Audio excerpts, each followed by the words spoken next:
Hi, my name is Stella. I'm the CEO and founder of Today, I wanted to spend some time to tell a little bit story about how and why I started So I started the business 2018, and then a year before that, I was a homeowner myself and doing ADU projects on my own house. Throughout the entire process, I realized that communication, the entire operation was like really painful working with my contractor. Not that he is not a nice guy; he's a nice guy, but the communications and a lot of like surprisings here and there just make it extremely difficult to align the expectations. So after that project was done, I was thinking, how can I build out a tool to help a group of this like GCs like him to empower their business, to help the customer getting more happier outcome. So that's why I started, and the reason I started, as a service business first was because I need to put myself as a guinea pig to learn what the process would need to look like. How do I close the customers? So in the first couple of years when I started, it's a service business. We were acting as a general contractor. We were doing hundreds of projects and running a lot of Google ads as well. So we built a business at scale. And we also turned that operation process, that scalable business, into a software. And that's what we ultimately, what you are looking at right now. Now we are basically giving out the software that we were using to support managing like hundreds or thousands of projects to you.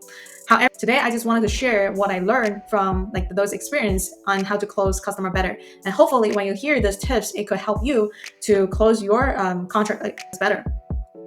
So the first thing to close a homeowner, there's 3 tips total. Okay, the first tip is you need to have a great process.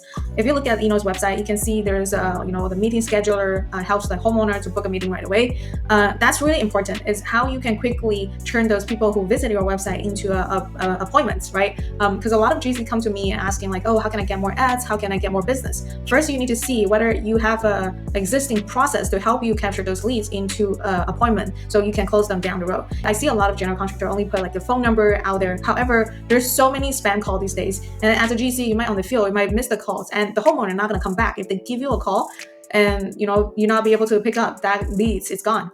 So how you creating a process out there, let's say like 9 p.m. even the homeowner browsing on your website, can she or him be able to turn into or making an appointment with you? That's really important, right? So number 1, having a great process, and number 2, which is you need to build the trust, especially in the construction business, because as a homeowner, you know nothing about construction. When I started business, I don't even know what trim is. Okay, so as a GC, in order to close your customer, you need to speak in their language, right? And also prepare this following things to help you build a trust with them. You need to be really detail oriented. You need to be like transparent. You need to be like responsive in communications. Let's say first things, right? The biggest fear the homeowner has is you might miss quote. So I'm not even talking about hidden quote, because I just generally believe like people are not trying to intentionally hidden. I'm talking about misquotes, because I know contractors sometimes doesn't remember all the things, and then there's a misquote down the line happen, and then the customer becomes super pissed. Or it could be like homeowner doesn't remember what they mentioned to you. So if you having a really detailed process there, when you go on site, showing the homeowner you're taking the photos, you're taking the notes down, that really helped them to build a trust in them that they believe you write down all the details and reduce the likelihood there's another change order come up.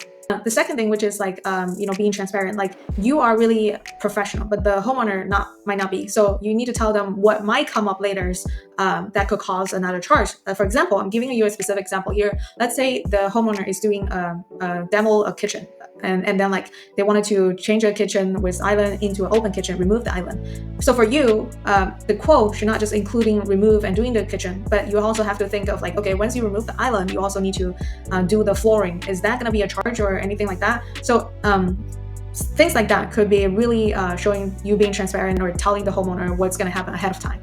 And that also comes with experience, right? So you need to accumulate those experience and share as much as you can with the homeowner. They will appreciate that, and they will trust you that you know more than them.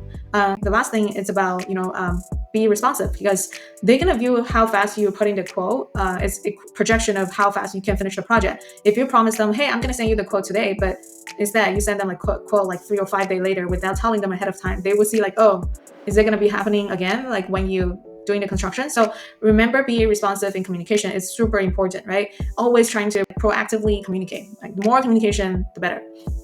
And the third tips, which is really crucial for your business, it's pricing. So if you did the 1 and 2 really good, but the pricing is like double the pricing of what the other GC is, then you might not get this contract either.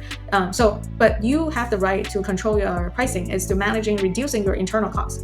Imagine like sending out the quote within like 5 minutes, compared you have a dedicated like estimator only send a quote within a day. That's a massive difference. And in construction world, like money is time. Time is money, right? And the things could be like a one project manager to managing the projects. One project manager is managing 5 projects versus a manager with a really powerful project management tool can managing like 20 projects. That make a huge difference. And also being organized, putting everything down so there's no a lot of like mistakes happen, because mistakes is really expensive in construction business. And reducing those mistakes can help you reduce, baking those like a cost into your quote for your customer. So a lot of things like that. I know there's a lot more like other tips as well to help you close more deals, but that's what I feel like these are the top 3 tips that can help you close the contract better.